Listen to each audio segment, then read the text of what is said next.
Tesla paddle. What do you guys think Oh, about the yeah. Tesla paddle? Oh, Tommy's. He's probably got to go get one, huh? He's so upset about it that he threw off his headphones. I heard God, this thing here's the sold thing. out within like 5 seconds. Oh man, I wonder if it's any good. Did you get one? Holy shit. I think I left my Tesla paddle at a restaurant. No way. Are you serious? Why did you have it at a restaurant is the first question. I got in a car. This is amazing. This is amazing. This is not good. Yeah, while you were gone, we were just talking about how they're going for like $1,000 on eBay. Yeah, there's 22. Yeah. There's 22 listings on eBay. Like the lowest one starting is like $500. Yeah, I'm gonna have to go track this thing down. Thomas is looking around because he knows that he just lost himself a potential $1,000 paddle. All right, I gotta go find my Tesla paddle, see if it still exists and if they're gonna give it back to me. Quick message to anyone tired of giving the world's lamest holiday gifts. You know who you are, and no, they do not need another pair of socks or a mug with a funny saying on it. What they need are Maui Nui's ready-to-gift holiday packs. These things look awesome, they taste incredible, and everyone we've ever given them to have gone absolutely nuts over them. They're pre-boxed, they're super clean, high quality, and you literally just have to hand it to someone and say, boom, best in show gift. Am I your best friend now? And right now, buy 4, get a 5th free. You can mix and match however you'd like. Just go to MauiNuiVenison.com/thedink to grab yours. That's MAUINUI venison.com/thedink for your free gift. They ship nationwide, right to your door, ready to gift. No wrapping needed. You'll thank me later. Now, once these gift sets sell out, they're gone. And when you're asked about how you heard about Maui Nui, make sure you mention the Picklepod because it really helps support the show. Yeah. I'm not gonna lie, all right, guys, welcome back to the Picklepod. We have a full house today. We got Tommy joining back in to talk about the Dink Awards and some other cool stuff, as well as a little bit of the beef between him and Anna Bright.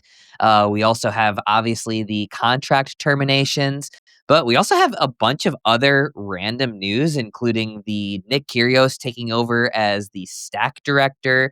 We've got the MLP and OWL AI line calling solution. We've got a brand new Tesla pickleball paddle, and we have a DUPR and USAP alliance. So there's a bunch of random. Oh, not to mention the APP championships, as well as the upcoming Daytona event. So honestly, what felt like kind of a down week, we got a lot of stuff to talk about. Yeah, for Tice, sure. Take us away. Yeah, let's talk first about the Ignatowich, Fu, Glozman, and Paris Todd situation. Do you want to break it down for us, Zane? Sure, I can give what we know so far. So basically, and this is definitely an ongoing situation. Yeah. There's going to be a lot more news. It's a very incomplete story at this point. But basically, what was it? Thursday, maybe, of last week, UPA announced on social media that Vivian Glozman, James Ignatowich, Ryan Fu have their contracts terminated immediately for conducting clinics at an unsanctioned event that was, they're claiming, competing with the PPA tour.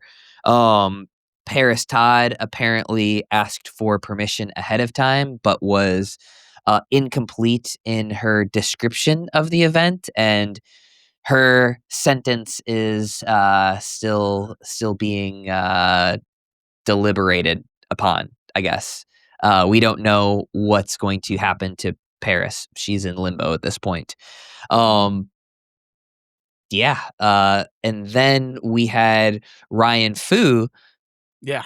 As you should, took to Twitter and tweeted out. All right, here's what I would love. I would love to hear both of your opinions on the verdicts so far. Like, where do you guys fall? I can see arguments for both sides. I think there's a lot of nuance. I think there's vague definitions that can be expanded to fit whatever. I I want to hear what you guys think. You guys are in the weeds. I've talked to some people, but I see a lot of varying opinions. Tice, I'll let you take it. Yeah, I mean, so there's a lot to this. Like you said, Thomas, there is a nuance here. First and foremost, I saw a couple people saying like all these players, if they do something like this, they should get a warning. It's like, guys, the warnings have already been shot, right? Like we had the Kwang Duong situation. He got warned, fined, and then did it again, and then had his contract terminated. So it's like, I think the time of warnings is over. And I understand the need to protect the exclusivity of these contracts. Like I understand the UPA wanting to make sure that they are paying a ton of money in salaries, a ton. And so the reason they are paying a ton is so that they can have these players on exclusive deals. And so I kind of side with the UPA on this. If all of the facts that I know so far, like Fu went on and said like, well, we did submit, and then I think a UPA exec, I want to say it's Samin, but I could be wrong. But Samin kind of tweeted back and was like, no, actually, you didn't submit all of these things correctly. And so it's like, it is kind of like a he said, she said type of thing. But also, if they did submit and they got approval, I would have just posted that and been done with it if I was one of the players. So I kind of side with the UPA on this one, just because they have to keep the contracts, like you have to keep your exclusivity. So, Zane, what are your thoughts? Yeah, so the tweet that I was trying to find from Ryan goes, some things to clarify. 1, the trip was approved by the UPA committee in July. 2, we taught 4 clinics. 3, we did not compete in any event. 4, we did the exact same trip last December, which was also approved by UPA. 5, there was no conversation before termination. And then Samin kind of dunked on him afterwards on that on Twitter. Here's my take. To me, it seems like Ignatowich and Glozman were contracts that they wanted to get rid of, right? Yeah, James 100%. signed during the height of tour wars. Glozman hasn't played ball with the UPA and didn't take her rounds of pay cuts. A lot of politics to that, but basically what you need to know is she is about as butting heads with UPA as you could be from a player side right now. As a contracted player, yeah, for sure. As a contracted player. Like, I don't think it's controversial to say that the UPA was probably looking for a reason to get rid of these players. And, some people were commenting on my stuff. Like, if Ben Johns does this, does Ben Johns get fired? No, of course not. They've got a good Right. relationship with Ben Johns, right? And so I think that's the part that's lost is you're in a contract, but a contract isn't everything, right? If you've got a good relationship, you're going to try and work together. They must not have had a good relationship, so the UPA is looking for any reason they might have to get rid of them. I think there are probably other players that are in the same boat. Players that are overpaid-ish or whatever, or just don't have a good relationship with the UPA. You kind of got to know, like, they're probably looking for a reason to get rid of some of these players. Now, does that make it right or wrong? To be determined. But that's why I think we saw this. Right. And I'll go one step further too. Like Jimmy Miller has talked about this on the KOTC podcast. Like if you're one of those players that was approached to take another pay cut this year and go to the incentive based, and then you chose not to, you have to have all your ducks in a row. Like your I's need to be dotted, your T's need to be crossed. Like you need to make sure you're doing everything in that contract and maybe even then some, because like you said, Zane, like the UPA is obviously working with some of these players that is doing all of those things. But at the same time, if you are on one of those inflated contracts and you do stuff that's not in that contract, you're asking for problems. Yeah. Now, is it ideal? Is it the way that we want to believe that pickleball is being run? No, of course not. We'd love to think that everybody is just holding hands and everything is all great, but this is reality, right? They've got Right. $33 million of pay going out the door every year. They're looking for any reason to cut that, realistically. Right. For sure. Yeah. All right. So, Tommy, Okay. what do you think? Drop a bomb on this. Where are you? You're a business owner. What do you think? Yeah, I think you have to separate the two arguments. One is, are they within their rights based on the contracts to do what they're doing? And the second is, are they being, good guys and doing what's best for maintaining relationships with the players and keeping pickleball a nice community where everybody's kumbaya?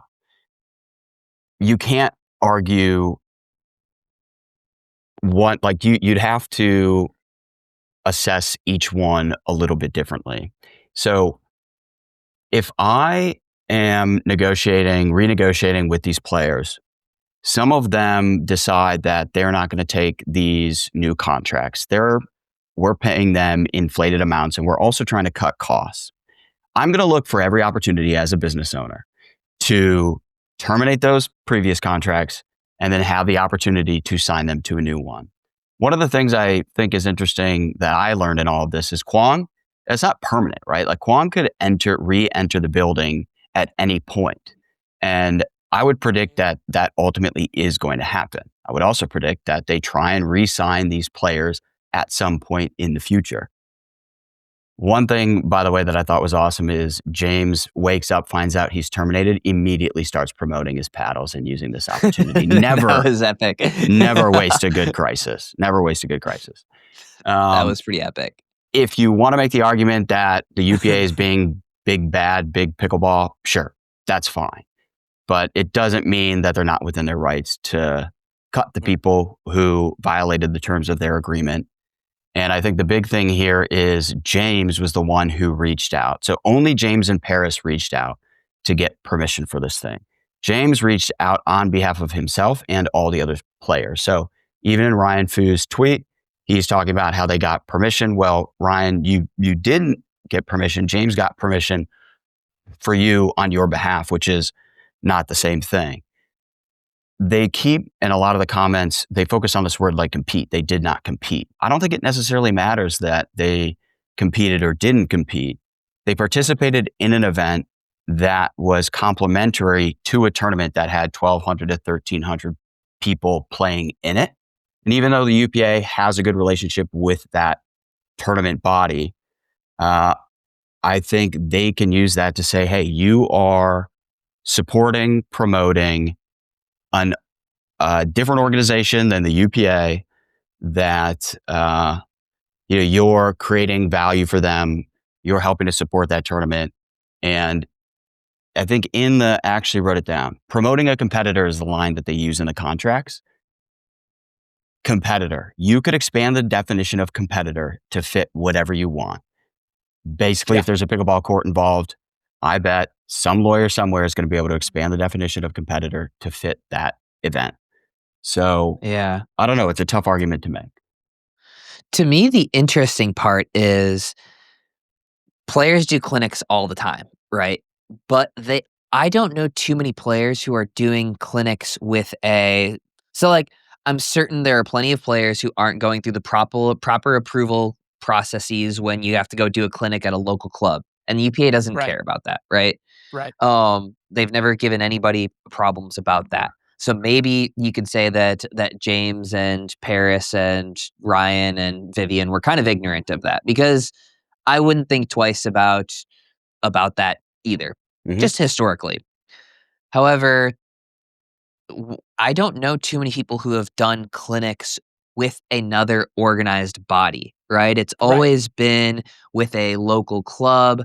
I don't know too many people who have latched on to a USA Pickleball event or a Pickleball Japan event or something else.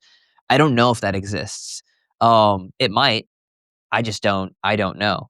And I do think that changes things slightly, that it's not just, hey, they went and did events in Japan. It's like, no, they did do an event with a tournament. And this tournament did have a pro division with $36,000 of prize money. So, yeah, and you guys should ask James about this when he comes on. I mean, James had in his email he kept it pretty high level, didn't go into detail, said there was no tournament. Well, RPM sponsored the tournament that these clinics were associated with. So I'd be interested to hear how he explains that part. Did he deliberately leave that out? Did he just think it wasn't a big deal? I think it's an important piece of the puzzle. Yeah.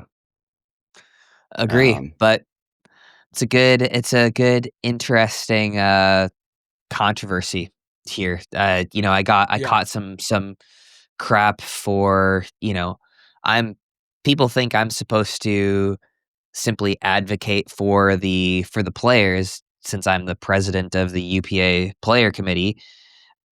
I don't know what I can really do if there is somebody breaks a contract. Like, I don't know what I'm supposed to do in that. Like, am I supposed to go argue that they didn't? Like, yeah, maybe they're selectively enforcing some of this stuff. And I don't know.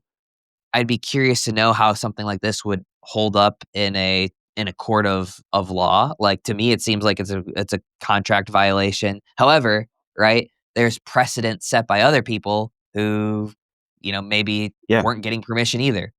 So I'd be curious to know, and we'll ask James this as well. Like, are they going to try and pursue legal action? I don't think that's a good idea, but No. yeah, I wonder what their next steps are. But I do think it's like perfectly reasonable to say and make the argument that tournament body just isn't a competitor to the UPA. I mean, Samin even said in his tweet, like, they have a good relationship. They're probably going to do something together in the future. So if that is going to be the angle you come at it to assess whether this was the right or wrong decision, I totally understand that perspective too, right? Like, I don't think they were really promoting anything that's a threat to the UPA. So it really does just come down to more of like, okay, well, what does the contract say and what's within the rights of the UPA? And I don't think you can argue it wasn't within their right to terminate those contracts.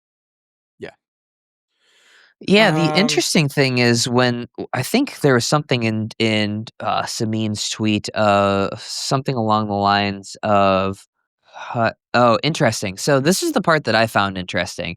At the end of Samin's tweet, he says, the event also used PPA and MLP branding and marketing without approval. We're always open to working with international organizers and would have gladly sanctioned this properly. That's the part that kind of gets me about this.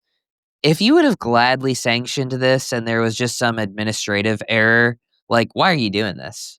Like, Right. I don't know if I think that that's part of that. I think the rest of the tweet was well crafted. I think that was a BS line, right? Like, if you really would have gladly sanctioned this, this would be a non-issue and we'd be done with this and they wouldn't have had their contracts terminated. So I don't know if I buy that, but I think the rest of that statement was pretty well crafted. Agreed. Here's a fun anecdote. In the midst of all this, as we're like reporting on it and trying to get the details, I'm like, oh shit, I'm playing Anna Bright this weekend. Like, do I need to get this cleared? And so I did. I brought it to the table and I spent, our event was on Saturday. On Friday, I was on the phone going back and forth with them to make sure this was cleared. And Anna was nervous, and rightfully so. And so I said to her, like, if there's even a slight risk down the road that you could get some sort of fine or it could be an issue for you, like, I don't even want you there, right?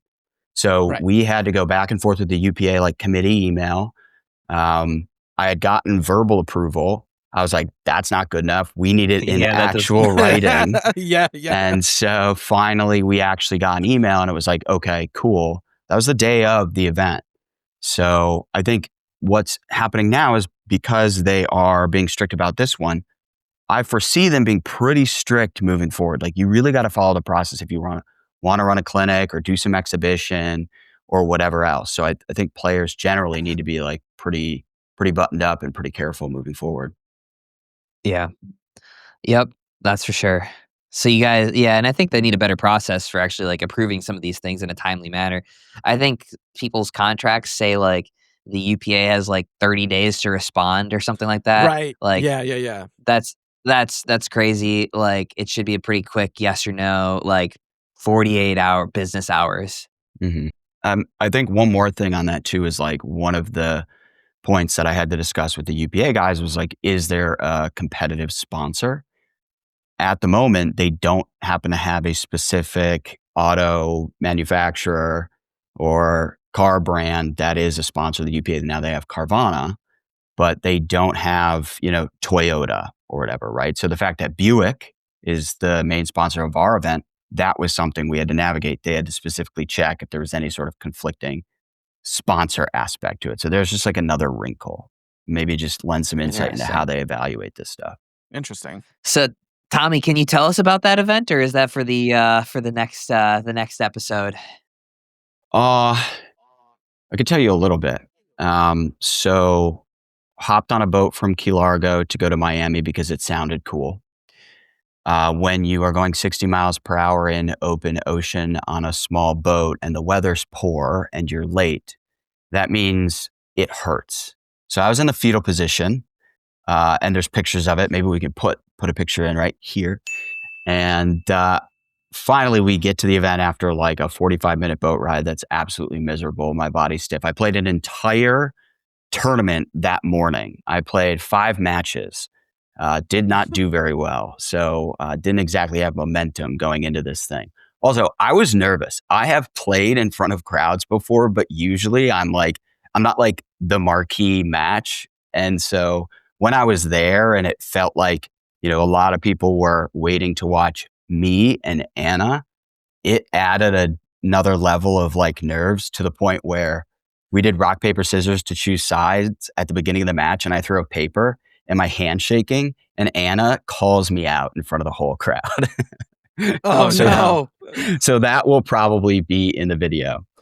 But she was super, super cool. She was really fun, like playing into the crowd and everything that was going on. I will say there was some questionable line calls. I did feel like her paddle was playing a little hot.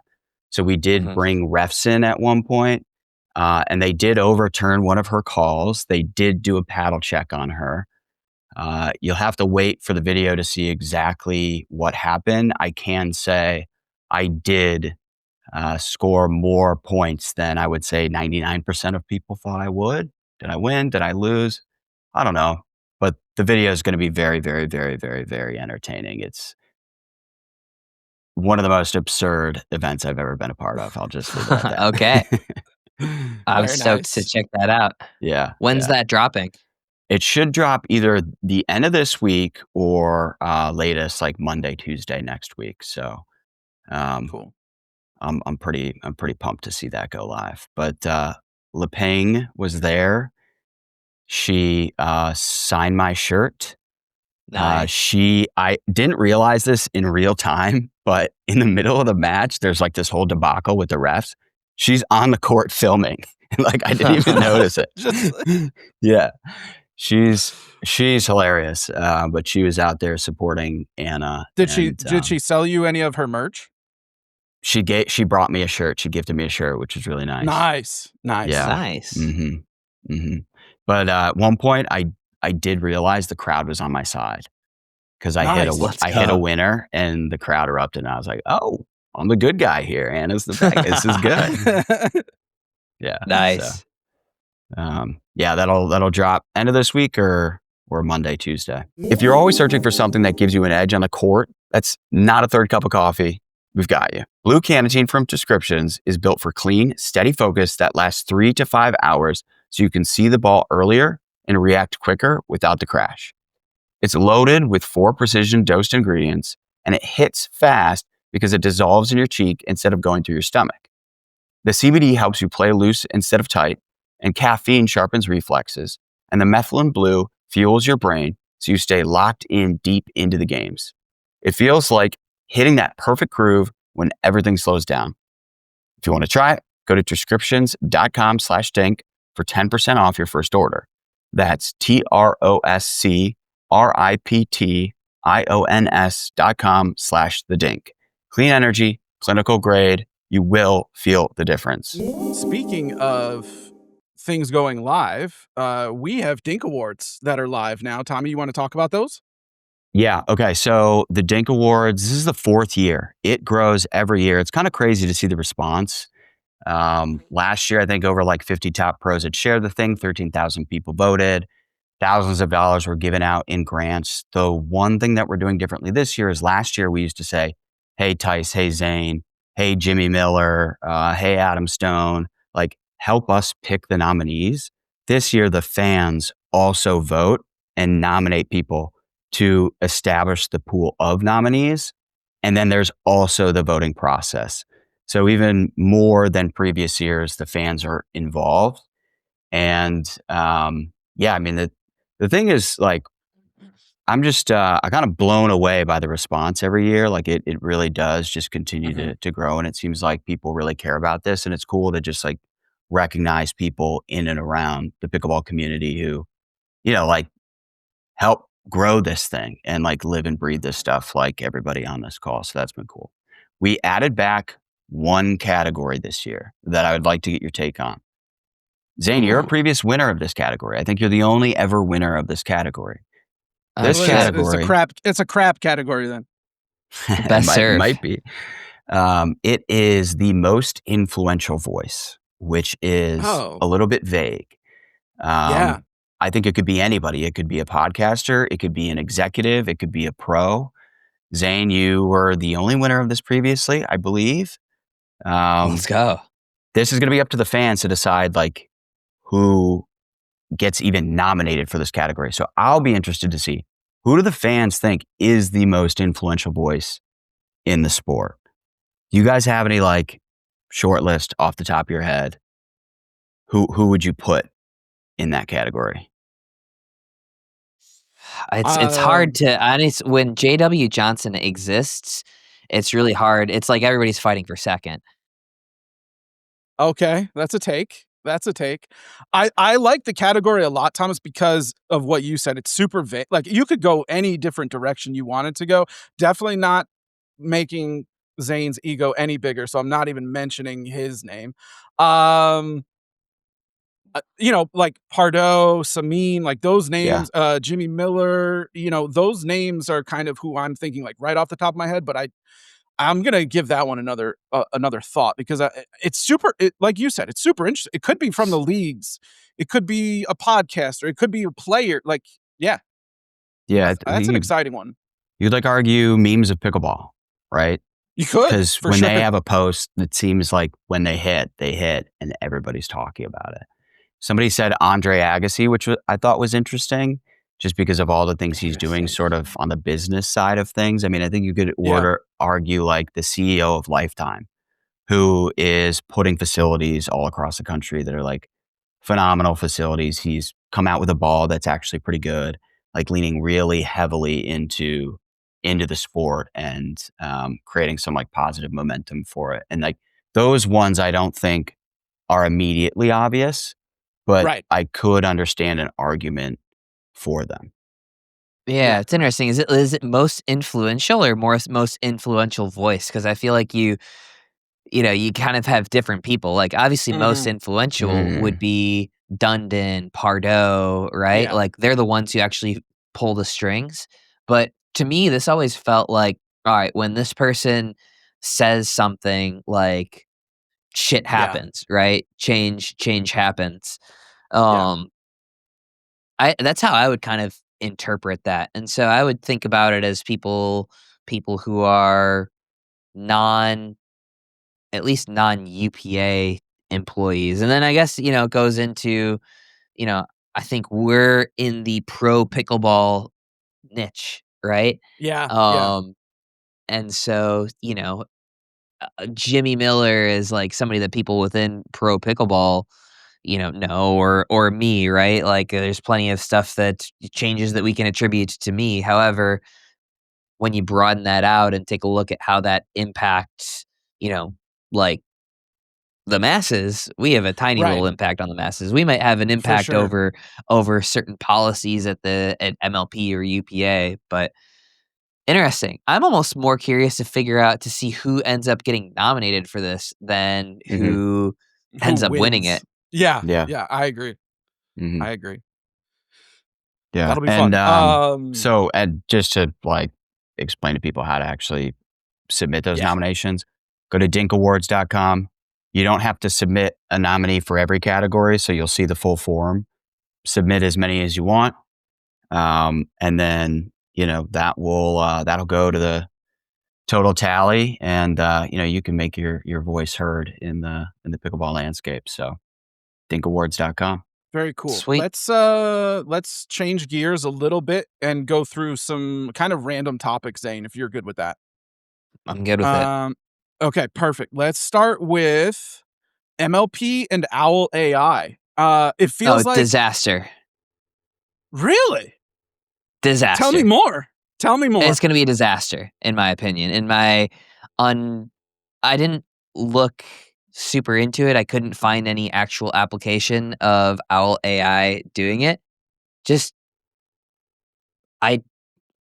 Part of the problem has been they just haven't had enough camera angles for the challenges. So now all of a sudden we're going to have an AI system that I'm sure this AI system is accurate with 100% accuracy within 2 inches.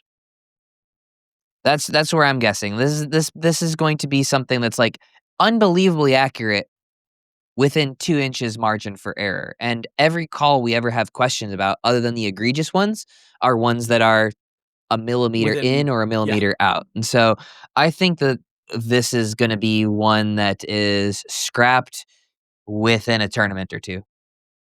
Okay. Very interesting take. For those that may not know exactly what we're talking about, I want to give a little background. OWL AI is instead of like the Hawkeye system that's used in tennis or football, which is super duper expensive. MLP is partnering with OWL AI, and I've heard rumor and confirmed that it is also going to be involved with PPA. It's just they are marketing it as like a partnership with MLP and OWL AI. OWL AI just started 7 months ago. It was started by Jeremy Bloom, who is the founder. He played football at the University of Colorado. He was drafted by the Eagles. He's also super athletic, and he was on the USA ski team at the age of 15. And currently, his title is CEO of the X Games. He brought over, this is where I'm hoping you're wrong, Zane. He brought over Josh Gwyther, who is the CEO. His last job was head of AI solutions at Google. So I'm guessing that he knows his shit, but they talked a lot about, in the press release, they talked a lot about using existing cameras and like integrate AI into the existing cameras. If we don't upgrade the existing cameras, it doesn't really matter how good the AI is. So I think we're saying the same thing. I just hope we get some good cameras, and then hopefully this AI system can work. And also, Zane, it has worked before. They used this OWL AI system in the last X Games in January. And it basically was an AI system to help the judges understand how many twists and turns those competitors were making. So it's been used, just not in pickleball yet. Yeah, I feel like the problem is going to be your AI is only going to be as good as your camera setup. And exactly. I would absolutely there's nothing I would love more than to be completely embarrassed and proving wrong on this topic. I'm really pessimistic about it, because also, even we all know how important the camera angles are and the height to the court. If you're looking at something, you have to mount the cameras directly on the court and looking across to be able to see the space. I'm not optimistic, frankly. Love to be proven wrong, but have you found a website for them? I couldn't find a demo. I couldn't find anything about this. It has a lot of talk about, assuming this is OWL AI. It has a lot of talk about like thermal vision. So I don't know if like that's a component of this. I think the answer to our question lies in, are they paying for this integration? Is this technology that's a true solution to the line call, the prevalent line call issues, or is this a paying sponsor and a creative way to integrate a sponsor's product into professional pickleball? Interesting. Yeah. Maybe we could get this guy on the podcast. Let's see if we can get this guy on the podcast or somebody from the OWL team. I'll make a note Okay. of that because I would love to. To talk with them. Thermal actually seems to make sense to me because you'd think there'd be a small heat profile that's left For sure. from the ball when it touches the ground. So you honestly wouldn't need the special camera angles like to be able to see the space because you would see the thermal footprint, I guess, of where the ball lands. So that seems interesting to me. I would love to talk to them more. I'm gonna write a note, see if we can get in touch with them. Nice. Okay. Next topic. Nick Kyrgios, new owner and creative director of Stack Athletics. Zane, have you seen this? Do you think Kyrgios is? I know we're getting off topic here, but I want to know. You think we're going to see Nick Kyrgios play PPA in 2026? I bet you we see him play a PPA. Yeah. Because I mean, him and Sock had a little back and forth as well, which is pretty interesting. I bet you, Curious has been kind of a fan of Pickle for a while, Yeah. and now with Stack as well. Like, I think that's a piece of news that people are sleeping on. This seems like crazy news to me, and it hardly got any attention. All right. Well, here's my take on that. Brian Baumgardner, aka Kevin from The Office, is the CFO of Ramp. I'd equate that to Nick Kyrgios being the creative director of Stack.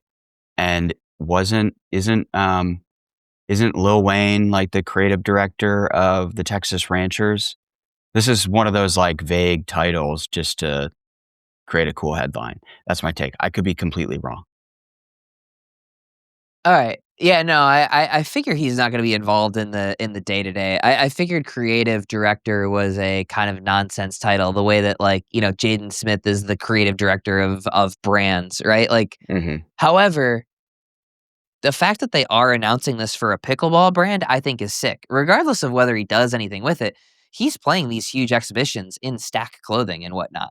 Like, that's pretty sick. Regardless of whether he ever actually really helps them with creative direction. I don't know what the hell that means. But the fact that he's out there playing tennis in front of millions of viewers when he's got this battle of the sexes with Irina Sabalenka and he's in these social media posts with Stack stuff from head to toe, that's pretty freaking sick.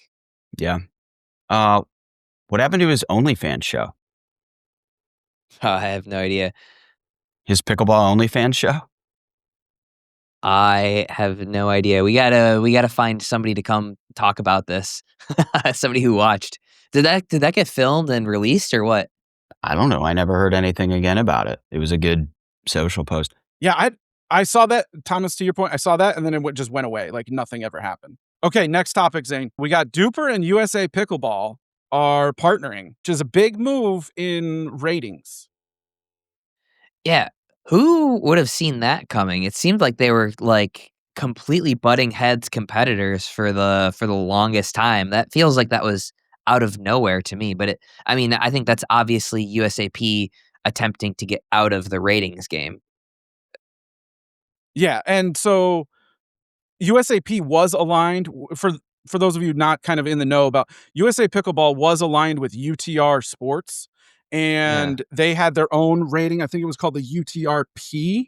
They still have that rating. And also, those two were also partnered with the APP Tour, which has it wasn't in the announcement, but the APP Tour has confirmed they will also be moving to DUPR starting in 2026. So it seems like the UTR saga lasted about a year and a half. And now I don't know what I don't think UTR really has a place in terms of player ratings or tournament running much anymore, just because APP and USA Pickleball were the two using that the most. So I think if all those plus the PPA plus MLP are all using DUPR, I don't see where I think UTR just stays with tennis. Yeah, so UTR is cooked, huh? Yeah, this felt like a little bit of a kill shot. Yeah. It does. Thomas, tell us about MiLP Nationals. All right, so the Dink Minor League Pickleball Nationals was last weekend. So I was in Dallas, and then I flew here to Miami. But I gotta say, like, the Nationals is the most fun tournament I've ever been to. Like, the energy is just next level. The people come dressed to the nines, either in like sick team uniforms or crazy outfits. Like the Friday guys came dressed as the founding fathers, which was absolutely hilarious. So we did an interview with them, like a sit down, like serious interview. And they were all like in character, which we'll publish eventually soon. There was this team that, if you haven't seen, they're called NetForce, and they're one of the 50 plus teams. They created this unbelievable promo video in army fatigues, rolling around in fields, doing walkie talkies. They set up an area in the tournament that was the command center, equipped with like a cutout, like Jeep front. And it was like this whole show. And so Logan, our social manager, did an interview with them and was like, so like, what's the deal? What's the deal with the promo video? This woman is like the sweetest woman ever. She's like, we wanted to intimidate our competitors. And then he goes to the guide. He's like, so what's your game plan? He's like, well, our friends are in the bracket. We're planning on winning out and meeting them in the finals and both walking away with the medal. And then it cuts to, in the video, which you can see on our social, like after the event, Logan goes back to the command center. He's like, so how'd it go? And she's like, we lost the first round. And she like she like kicks down the Jeep, and the Jeep like cutout hits her partner in the face. And then it's just like In the Arms of an Angel song. So that was definitely one of the highlights. But yeah, there's been content rolling out from that. We spent 20 minutes with Ron Ponder one night trying to stump him on all the loopholes in the USA rule book. I think we got about 2 out of 7. So we did make some discoveries that maybe people will be able to implement in their next match. But yeah, it was crazy. It was over like 1,300 players, 30 or so countries were represented. And yeah, people get really intense, get really, really into it. We had some pros walking around like Viv David. A lot of the Major League Pickleball franchises had minor league teams competing across the divisions. And the great thing about Nationals, there's always at least one event where on championship court, 2 little kids come up against 2 burly dudes, tatted in beards. And like those guys are like, oh shit, like if they hit a 6 shot, I mean, I'm screwed. And I show up clipped for sure. Yep. And I show up like with my phone, like baseline to record. And this big tatted dude turns around and sees me, and you can just see it on his face, like, fuck, if he gets a good clip of this kid hitting. Sure enough, and this is also on our Instagram, this little kid, he's got to be like 4 feet tall, hits an unreal ATP on these 2 big ass dudes who are like 40 years old, tatted up, and like the crowd goes wild. And then the guy made the mistake of arguing with the ref, being like, it bounced, it bounced. Oh, no. Listen, if a little kid hits an ATP on you, it's been filmed from multiple angles. You accept, you applaud, you walk away. Yeah. He made the mistake of arguing, and yeah, that clipped it pretty well on social. But honey, no. Yeah, but it was a fun event. 5 days in Dallas. It was a grind. Was that a different one from the small kid that set up his partner and then hit the other guy in the nuts? Wasn't that from MILP too? That was different. Yeah. That was different? Oh, okay. Yeah. That was also a good clip of a kid hitting somebody in the nuts. Yeah, well, that's the thing. I'm like, so we film just as a team, as a content team. There's 5 of us out there shooting with different cameras, some for social, some for long form stuff. I tell the team, yes, go try and get the best highlights. That's great. But also, if you notice a really old person, if you notice a tiny little kid, if you notice somebody who just looks like an oddball, get your camera on them, right? So we're always looking for like the little kid who's got some game, who's got some attitude, because that stuff is just gold. It's gold. All right. Well, when's the next MILP? Well, this season's going to kick off here in January, starting with some Florida tournaments, and then we may be toying with the idea of introducing some new divisions for clubs, countries for next year's nationals, but all still in the planning phase. Nice. Okay, this past weekend we had 2 tournaments. One was the APP Championships at the Fort in Fort Lauderdale. There was also a PPA Challenger event in Raleigh, North Carolina. Just wanted to talk about those briefly. Zane, did you catch either of those or no? No, I was hiking Machu Okay. Picchu. I caught like bits and pieces. I know my boy Willie Howells and my boy Jack Yep. Monroe. Will went out on top. But tell us, T-Dog, educate Yeah. us. So Will did go out on top. He got 2 golds in his last APP tournament. He got one in mixed with Bobby and the other in men's with Jack. Let's see who else. Guess who won women's singles? Sion Mendez. Okay. I'm high on her. Yep. She, by the way, I messaged her. That is how you pronounce her first name. We've been saying it wrong the whole time. It's Sion. Okay. She upset Sophia Seving 11-5 in the third in the round of 16 or something. So Seving has been the gold standard. Hold on. 11-5? I thought they played rally scoring to 15.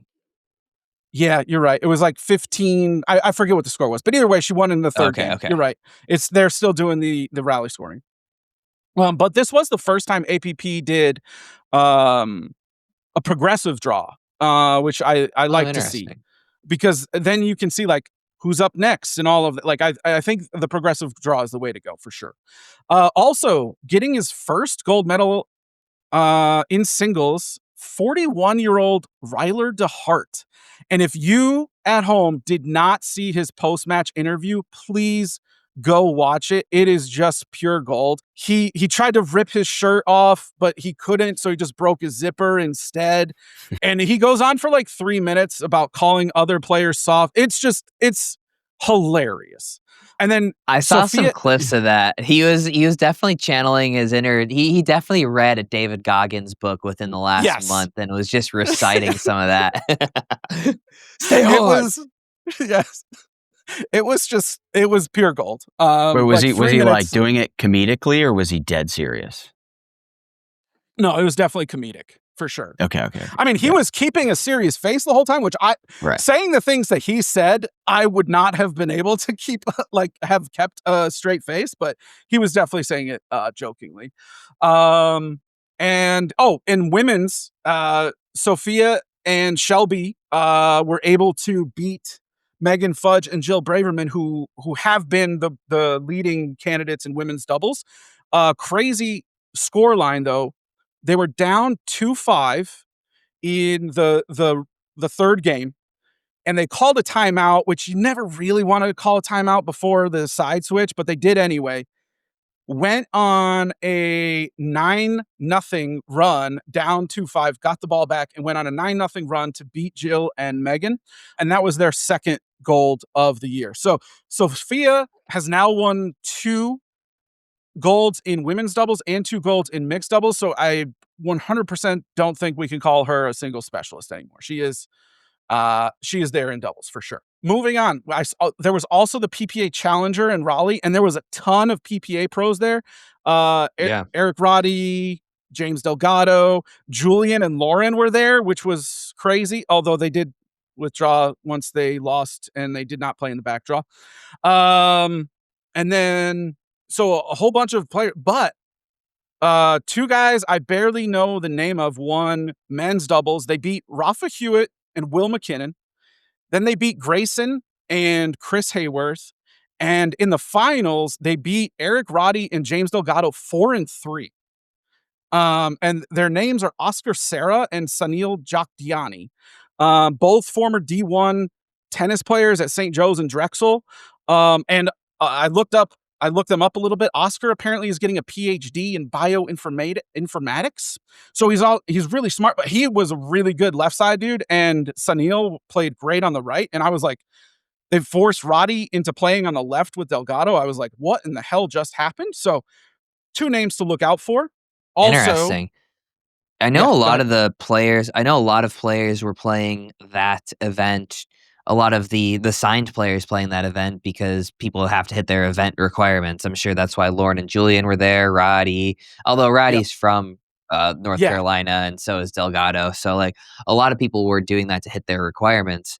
But I'm curious, if you watched some of that, the sense that I'm getting, I'm curious how you would compare PPA Challenger level to APP level. Well, I watched both all weekend. I would say the the level is very similar because like if I feel like I know most of the players in the US that are worth knowing. Like even some like you name a random player that's like 150th in the world. I probably know their name or know but like some of these players on the PPA Challenger are very good and you've never heard of them. Right. I would say those two are very comparable. If I would I would guess say that the for me, I'm sure winners, like I think the winners at APP are like a little bit better, but I think PPA Challenger seems to be a little bit deeper, right? Like I think yeah, Jack and Will win men's. I think Purple Jesus and Eric Lang probably win that men's PPA Challenger. But yeah, other than that, I feel like there aren't too many teams that are normally going to win a PPA Challenger. And then the top 2 or 3 women's teams on the APP side, I feel like are similar. I think APP probably has them in terms of singles. I think a bunch of these, at least on the men's yeah. side and probably the women's side, I think there's a lot of good singles players. But honestly, there's so many good singles players on the PPA Challenger side too. Like Rafa Leonard, he beat Grayson He won. Golden in the Yeah, in the final. So like good, it's good level. It is it good is level. for Pickleball sure. is just getting so freaking deep everywhere. One other player that I think is worth mentioning is Kiora Kunimoto. She is newly signed PPA, I believe, and she is only 17. She's been playing for about a year. She was this close to triple crowning. She won singles. She won mixed doubles with Will McKinnon, who is a stud. And they double pickled their second round opponent, and they beat Roddy and Liz Trueluck 11-6, 12-10. And Kiora barely lost in the women's doubles to Jamie Way, and I'm probably going to butcher this name, Ibika Kalsareva. She's from Kyrgyzstan. She's newer to pickleball, but she was a 3-time All-American at Kentucky in tennis, like in 2005. So all that to say, Kiora and Ella Ye, who are recently signed and teenagers, came in second there. So, like you said, I think the challenger level is always going to be there now because players can use that as an event for their contracts, and they're hoping to get some of those points to move up in the rankings as well. So, I think that's I think a lot of those challengers are going to become more prominent in 2026 for sure. Yeah, it's cool to see sort of like different tiers starting to emerge of these tournaments, right? Because Yeah, frankly, like we've talked about this being a problem. Frankly, it feels like the regardless of whether it's a slam, cup, or open, they all kind of feel the same. But yeah. having these challengers, they definitely feel like a thing of their own. By the way, just to add a little more confusion, they do have 4 more important challengers next year on the docket. So, like, instead of I don't know exactly what the points are, I forget, but maybe instead of like 150 points, it's worth 300 points or something like that. So there are 4 important challenger series stops along the way. Oh, perfect. Yes, good. Perfect. So, in case you wanted to have it a little bit more complicated, you got your wish. And then last thing on my agenda was upcoming. We have the Daytona Beach Open, and a lot of different pairings and matchups there because a lot of the top players aren't playing. Anna Lee is only playing women's doubles, and she is playing with Jorja, which is obviously the headline. Annalee and Jorja, they'll be heavily favored. A couple other women's doubles pairings are Catherine and Tyra, Leia and KK, and then Rachel and Etta. So I'm excited to watch Jorja and ALW. I think I don't know how they lose that. What are your thoughts? Yeah, do they have anybody that'll give them a real shot? I mean, Tyra and Catherine, I think that's it, right? I mean, yeah, I think they're running away with that. In men's doubles, Ben is not there, so it's Andre and Gabe, who have also won before. Augie and JW are playing together, although not for MLP. They're actually playing together in PPA. Fed and Christian. And CJ and Jaume was another one that I saw that was an interesting one. So interesting. I like these ones where like certain players don't play, and then all of a sudden you get a bunch of different partnerships. Like it's so much more fun. Far more interesting. Also, we will see Sion Mendez. She is not signed exclusively to either one, so she is playing singles, and I think she is in mixed doubles qualies. So we'll see her in singles there. We'll see how she stacks up against the PPA players. She went 6-5 against ALW the last time they played. So I think you don't get a real showing when you have to play AL in the second round. Right. For sure. So that's a preview for that. And yeah, that's all I had. Anything else you want to talk about? Yeah. One last thing.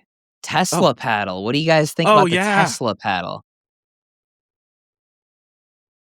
Oh, Tommy's he's probably got to go get one, huh? He's so upset about it that he threw off his headphones. Or no, yeah, you're probably right. He probably did. He probably is going to get it. I want to see one of these things. God, I heard this thing sold out within like 5 seconds. I kind of believe that. I had to have been a pretty limited run. Yeah. Oh man, I wonder if it's any good. Maybe Tommy got a delivery and is signing for it. I don't know. Did you get one? Holy shit. I think I left my Tesla paddle at a restaurant. No way. Are you serious? Why did you have it at a restaurant is the first question. I got in a car. This is amazing. This is not good. Yeah, while you were gone, we were just talking about how they're going for like $1,000 on eBay. Yeah, there's 22. Yeah. There's 22 listings on eBay. Like the lowest one starting is like $500.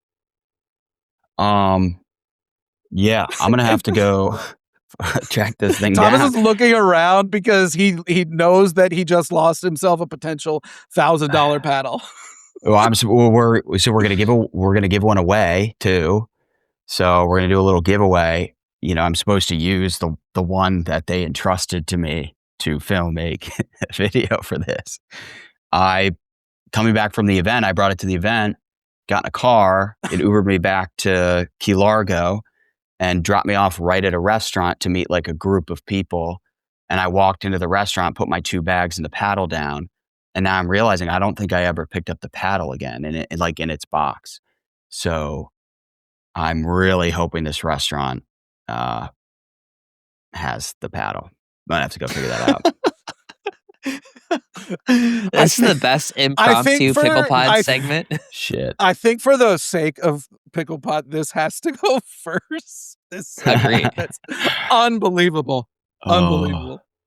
That's not good. It's really cool. I'll tell you, it is awesome. I wish I could show everybody right now. We do too. Yeah. I'm What's the deal? Did you play with it? No, it's so cool that I like didn't want to actually hit with it. You didn't want to stuff it up, yeah. I was very conflicted, but like the paddle face is super, super gritty. It's got this like rubber, it's got like rubber dots on it almost. It's probably not rubber, but like it's like something I've never seen before. Like you can feel it when you rub it. But I didn't want to hit with it because it's just like so cool. It's in this sick packaging. I was like bringing it. I played in a tournament. Then I went to our own event. I was just like showing everybody. Everybody thought I was sick. Now I lost it. So that's cool.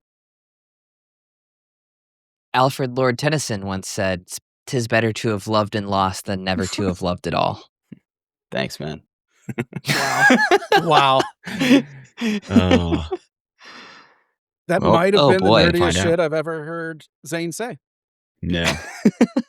Yeah, normally I just get out nerded by you, Tice. So I can't even get a nerd word in. That was I'm nowhere near that level. All right. As soon as we get off here, I'm gonna go over to that restaurant. If I find it, I'll record a video and we'll put it into this episode. That's so amazing. Well, why don't you we are outro giving us one then? away. Yeah. That feels like the perfect outro. All right. I gotta go find my Tesla paddle, see if it still exists, and if they're gonna give it back to me. It's Picklepod. Picklepod. Picklepod.